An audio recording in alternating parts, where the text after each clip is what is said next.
She said, "My ex and his wife just bought a boat. I wish he had been the one I married." I said, "Stop. If he was perfect, why didn't he want you?" Her 3-month begging campaign and secret reconnection attempts cost her everything. People say marriage is about compromise, about choosing each other daily. What they don't tell you is what happens when only one person is doing the choosing. I'm sitting in a Hampton Inn off I-40, hands still shaking, because I finally said something I should have said years ago. My wife Natalie is locked in our bathroom crying, and I can't bring myself to care anymore. I'm Cal, 36, construction project manager in Nashville.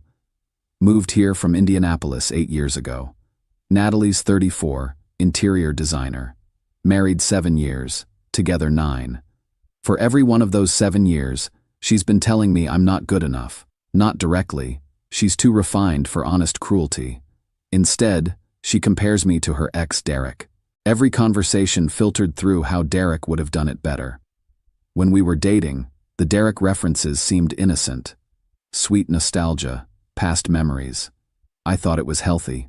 I was wrong. After the wedding, those mentions became weapons. Derek always opened car doors, so I started opening doors. Derek remembered my coffee order, so I memorized her complicated drink. Derek would never forget our anniversary, so I set phone alerts for everything. The income comparisons cut deepest. Derek made 6 figures by 30. Sorry, Derek didn't choose construction during a recession. Derek's family had a lake house. My family had a double-wide and a base boat. 7 years of hearing how Derek would never, Derek always, Derek used to. I've been competing with a ghost, and losing. Yesterday broke me. Came home from a nightmare week at the job site, showered, made dinner reservations at her favorite Italian place. Even got a haircut because she'd mentioned it was getting scruffy. Restaurant screwed up our reservation. 45-minute wait. I suggested the steakhouse next door. Derek would have called ahead to confirm, she said, not looking up from her phone. I stayed quiet, ordered a beer. Tried talking about work while she scrolled Instagram. When I mentioned wanting to try this new climbing gym, she finally engaged. Derek was really into rock climbing. Had a membership at this fancy place in Chicago. His arms were incredible. Can we have one dinner without Derek? She looked at me like I'd slapped her. You're being sensitive about everything. We finished in silence. Got home, I headed for the shower, forgetting about trash pickup tomorrow. Seriously? Her voice carried from the kitchen. Derek never forgot garbage day. He had a system. Good for Derek, I called back. In bed, she showed me another photo. Derek and his wife just bought a boat. Derek always wanted a boat. You won't even discuss the lake house. I was reading, trying to decompress, when she kept going. Are you even listening? Derek would actually engage when I talked. Something snapped. I put my phone down, looked at her. You've mentioned Derek 100 times this week. I stopped counting around month 3 of this marriage. Oh God, here we go. You're so sensitive. If Derek was so perfect, remembering coffee orders, making 6 figures, lake house, incredible arms, never forgetting garbage day, why didn't you marry him instead of me? She stopped scrolling. Different kind of quiet. We wanted different things. He moved to Chicago. I wanted to stay. We grew apart. It was mutual. The mature breakup story she'd always told. That's not what really happened though, is it? What are you talking about? My heart pounded, but my voice stayed steady. I ran into Derek's college roommate 2 years ago at a Titans game. You were in Atlanta. We got drunk, and he told me the real story. All color drained from her face. Derek dumped you, for someone else. Some analyst at his company. FaceTimed you from Chicago to break up. You spent 3 months begging him to reconsider. He blocked you everywhere. You were devastated for a year. She went white. So every time you throw Derek in my face like I'm not measuring up, here's reality. I'm the guy who chose you. Derek's the guy who didn't want you either. She started crying and ran to the bathroom. I packed a bag and drove here. My hands are still shaking, not from anger, but relief. Like I finally stopped carrying something that was killing me. Update 1. They tell you marriage is about fighting for each other, never giving up when things get tough. What they don't mention is how to tell the difference between fighting for your relationship and fighting a war you can never win. I'm at my buddy Travis's place because my credit card company flagged my hotel as suspicious after 2 nights. Travis is my foreman, good guy, been through divorce himself. First night, Natalie sent 47 texts. The full emotional spectrum: anger, blame, tears, apologies, back to anger. I didn't respond. Second day, her mom called.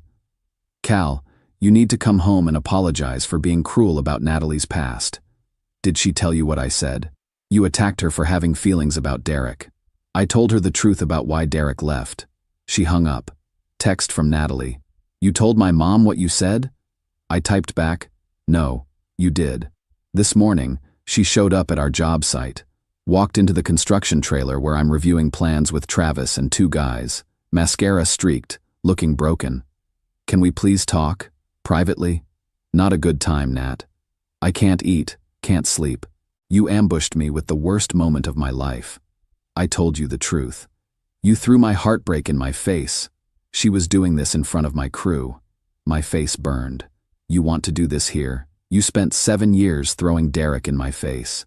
Every dinner, every conversation. I never got privacy from him. Why should you get privacy from the truth? I was just making conversation. You knew exactly what you were doing. You wanted me to feel small. No, I was the backup choice." Message received. Now I'm done receiving it. Her face crumpled. "I never meant. You meant every word. I spent 7 years trying to become Derek, working overtime to afford what he could, learning to remember what he never forgot, changing myself to fit the shape of a man who didn't even want you." She left crying. I tried to work but couldn't focus. Went to Travis's place, worked through bourbon while telling him everything. "For 7 years, she's been telling you you're not good enough? And you just took it?" I thought that's what marriage was. Working on yourself, being better. Brother, there's no amount of better that fixes someone who doesn't want you to begin with. Her problem is she married you while wishing you were someone else. That hit like cold water. I've been trying to earn love from someone who resents me for not being someone I could never become. Hour later, Natalie's dad called. "Son, you both need cooling off time. This heat-of-the-moment cruelty isn't productive." Heat of the moment? It's been 7 years, Robert. Natalie says you've been distant, not engaged. She felt neglected. Did she mention why I was distant? Derek is a sensitive subject for you. For me? Did you ever tell Natalie the truth about Derek? Long pause. We felt it would be better if she processed that in her own way. So you let her rewrite history and I'm supposed to compete with a fairy tale? He hung up. Meeting with a divorce attorney Thursday. I should feel worse about 7 years ending. Instead, I feel lighter than I have in years. Update 2. Everyone talks about closure like it's something you can plan for, something that arrives cleanly at the end of difficult conversations. What they don't tell you is that sometimes closure comes in the form of revelations that make everything so much worse before it gets better. The meeting with my attorney went exactly as Travis had promised it would. Lila Reynolds is the kind of straightforward person you want in your corner when your life is falling apart. No sugarcoating, no false hope, just clear information about what comes next. She looked over the timeline I'd documented, listened to the whole story without judgment, and laid out my options in plain terms. Tennessee's a no-fault divorce state, she explained. But there's definitely a pattern of emotional cruelty here that works in your favor. Document everything from here on out. Save texts. Keep records of interactions. Don't engage in anything that could be construed as retaliation. So I did what needed doing. Went to the house while Natalie was at work and moved the rest of my stuff out. Clothes, tools, the few pieces of furniture that had been mine before the marriage. I left my wedding ring on the kitchen counter next to a note with Lila's contact information, then sent Natalie a single text. My attorney will be in touch. That was apparently a mistake. She showed up at Travis's place at 11 o'clock that night, pounding on the door like the house was on fire. I could hear her from the spare room, but Travis answered while I stayed put, hoping this would be brief. "You don't get to just leave." Her voice carried through the door, raw with desperation and rage. "We took vows, Cal. I came out because Travis's neighbors didn't deserve this drama. Vows that included respect and honor," I said, keeping my voice level. You broke those about 6 years ago. Her face was flushed, mascara already streaked. I compared you to an ex a few times. That's normal. People do that. Travis stepped forward slightly. Ma'am, I'm gonna need you to lower your voice or leave the property. She ignored him completely, all her focus on me. You are destroying our marriage over your fragile ego. You can't handle that I had a life before you. Something in me snapped again, but this time it felt different, cleaner, somehow. Like I was finally seeing everything clearly. Stop. Just stop right there. The words came out harder than I intended, but I was past caring about her feelings. This isn't about you having a past. This is about you using your past as a weapon. Every single day for 7 years, I woke up knowing I wasn't enough. I went to sleep knowing I'd never be enough. Because you don't want me. You want the fantasy of what you lost. That's not true, really? Then tell me 3 things you actually love about me. Not things I do for you. Not ways I'm useful to you. 3 things about who I am that you love. The silence that followed stretched on for 30-40 seconds. She opened her mouth twice, then closed it. Just stood there looking lost. That's what I thought. Go home, Natalie. But she didn't leave. Instead, she collapsed right there on Travis's porch steps, sobbing in a way that sounded like it was coming from somewhere deep and broken. And then she said something that stopped my heart. I thought, she gasped between sobs, I thought if I kept pushing you, you'd eventually become him. I thought I could shape you into what I wanted. But you're not him. You'll never be him. And I don't know how to want what I have instead of what I lost. Travis and I exchanged a look over her head. She'd finally said it out loud, the thing I'd known in my gut for years but had never been able to name. I wasn't her husband. I was her Derek improvement project, and I'd been failing the assignment since day one. That's when I knew we were really finished. Not when I'd told her the truth about Derek dumping her. Not when she'd shown up screaming about vows. When she finally admitted that she'd never wanted me, she'd wanted the idea of reshaping me into someone else entirely. 2 days later, I did something that was either brilliant or incredibly stupid. Probably both. I found Derek on LinkedIn and sent him a message. Hey man, I'm Cal, Natalie Aldridge's husband. We're getting divorced. No hard feelings toward you personally, but wanted to give you a heads up that she's been using you as a relationship weapon for 7 years. Thought you should know in case she reaches out during all this. She's been telling everyone you were perfect. Figured you'd want warning if she tries to reconnect. Derek responded about 6 hours later, and his message made me want to throw my phone across the room. Holy shit, man. First off, really sorry you went through that. Second, Natalie did reach out to me about 2 years into your marriage. Said she missed me, made a mistake, asked if I'd consider getting back together. I told her I was engaged to someone else and to please stop contacting me. She sent maybe 15 more messages over the next few months before finally stopping. I almost told my fiancé but didn't want the drama. Probably should have warned you somehow. My bad, dude. I sat there staring at the screen, feeling something between rage and relief. So while she'd been telling me I didn't engage enough, wasn't romantic enough, didn't make her feel loved enough, she'd been actively trying to get back with Derek. While married to me. I forwarded Derek's message to Natalie with a single line. So while you were telling me I don't try hard enough, you were trying to get him back. Sign the papers when they come. Her response was immediate and desperate. It wasn't like that. I was confused. It didn't mean anything. I typed back. It meant everything. It meant you never chose me. You settled for me while looking for a way back to him. The fallout has been spectacular in the way that only small-town drama can be. Her friends have split into camps. Those who apparently knew about the Derek messages and said nothing, and those who didn't know and are rightfully pissed about being kept in the dark. My sister Bryn called yesterday from Indianapolis. I'm not happy you're hurting, she said, but I'm glad you finally saw what we all saw. She never chose you, Cal. She just ran out of other options. Natalie's parents have gone completely radio silent since I forwarded Derek's messages to them too. Guess it's harder to paint me as the villain when their daughter was actively trying to cheat.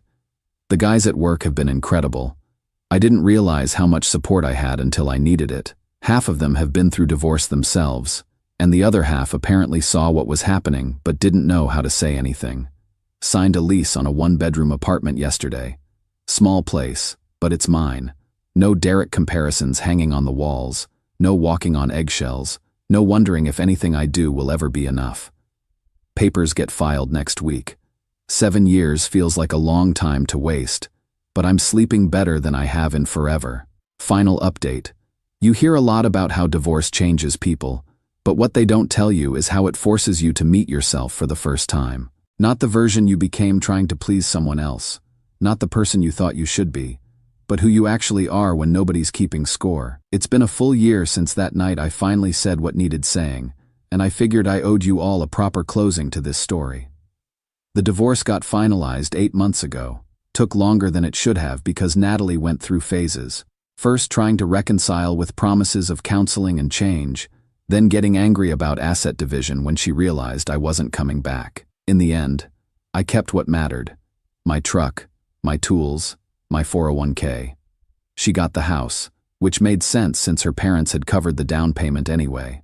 Plus most of the furniture and the credit card debt she'd racked up trying to keep up with the lifestyle Derek's income had afforded. Through mutual friends, the few who stayed neutral in all this, I heard that Natalie lost several design clients when word spread about the marriage drama. Nashville's creative community is smaller than you'd think, and gossip travels faster than good intentions. She ended up moving back to Spokane to live with her parents, which feels like the kind of poetic justice the universe occasionally provides. Word also filtered back that she tried contacting Derek again after our separation. He blocked her completely this time. She's apparently dating someone new now, another finance guy, because some patterns are harder to break than others. I hope he likes hearing about Derek. Her parents finally revealed their true feelings to their social circle, admitting they never thought I was the right fit for Natalie. 7 years of feeling like I was failing some invisible test, and it turns out I was never supposed to pass it. The relief of that realization was almost overwhelming. Work became my anchor through all this chaos. Got promoted to senior project manager 6 months ago, which means I'm now leading the build on that new medical complex downtown. The irony isn't lost on me. While my personal life was falling apart, my professional reputation was getting stronger. Turns out when you're not spending all your emotional energy trying to fix a broken relationship, you have a lot more focus for everything else. Travis is still my right-hand guy and probably my closest friend at this point. He told someone at a company barbecue last month, "Cal's different now. Before he'd apologize for taking up space. Now he knows what he's worth. About damn time." I did something I should have done years ago. Started seeing a counselor through the VA. My dad served in the Navy, which got me access to their mental health services. The therapist helped me understand patterns I'd been blind to my whole life. Turns out, growing up constantly compared to my older brother Mitchell, the valedictorian, the athlete, the family golden child, had programmed me to accept that same dynamic in my marriage. The breakthrough came when my counselor asked me to describe what love felt like. I realized I'd been confusing anxiety with affection, thinking that constant striving to measure up was normal in relationships. Real love, I learned, doesn't make you feel like you're auditioning for a part you might not get. The biggest surprise came 3 months ago when Mitchell called me after reading these posts. First thing he said, "I didn't know Mom and Dad did that comparison thing to you growing up." I'm sorry, man. We ended up talking for 4 hours. Turns out being the golden child had messed him up too, just differently. He'd spent his entire adult life afraid of disappointing people, never feeling like he could just exist without performing. We're closer now than we've been since we were kids, which feels like an unexpected gift from all this wreckage. I'm living alone in a one-bedroom apartment that's small but entirely mine. No walking on eggshells, no wondering if anything I do will ever be enough. No Derek's ghost haunting the dinner table. The silence took some getting used to, but now I treasure it. I had an interesting encounter last month at a conference in Memphis. Derek was there for different reasons, and we ended up at the same hotel bar. We grabbed a beer and talked for a couple hours like normal adults. He's just a regular guy. Not perfect, not terrible, just human. Has his own problems, makes his own mistakes, worries about his marriage and his mortgage like everyone else. The person Natalie had been measuring me against for 7 years didn't even exist. She'd created this impossible standard based on a relationship that lasted 8 months when they were barely out of college. "I feel bad about all that," he said. I had no idea she was doing that to you. That's not fair to either of us. We're not friends, but there's no weirdness there either. Hard to resent a guy for the crime of not wanting to marry someone you also couldn't stay married to. Someone asked me recently if I regret the 7 years with Natalie. That's a complicated question. I regret staying as long as I did once the pattern became clear. I regret all the nights I made myself smaller so she could feel bigger about her choices. I regret believing that love meant accepting constant reminders that you're not enough. But I don't regret leaving when I finally found the courage. That was the first completely honest thing I'd done for myself in years. My therapist asked what I'd say to Natalie if I could say one last thing without consequences. I thought about it for weeks before answering. I hope you find what you're actually looking for instead of what you think you lost. I hope it's enough. And I hope you stop looking backward long enough to see what's right in front of you. But I'll never say it to her, because I don't think about her anymore.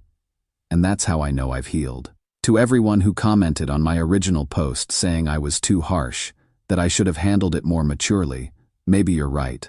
But 7 years of mature silence got me nowhere except deeper into a hole I'd dug for myself. One moment of brutal honesty changed everything.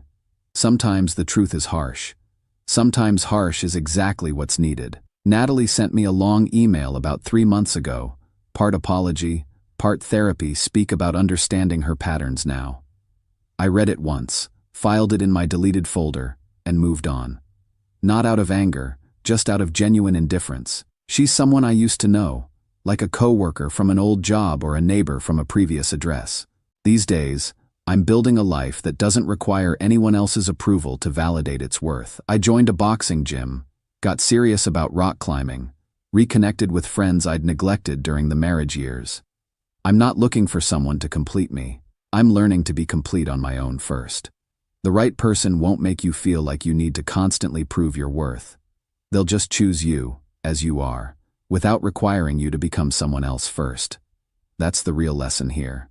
Derek was never the competition. The real competition was between the man I was, who accepted being second place in his own marriage, and the man I'm becoming, who wouldn't tolerate that for 5 minutes. New me won. Finally.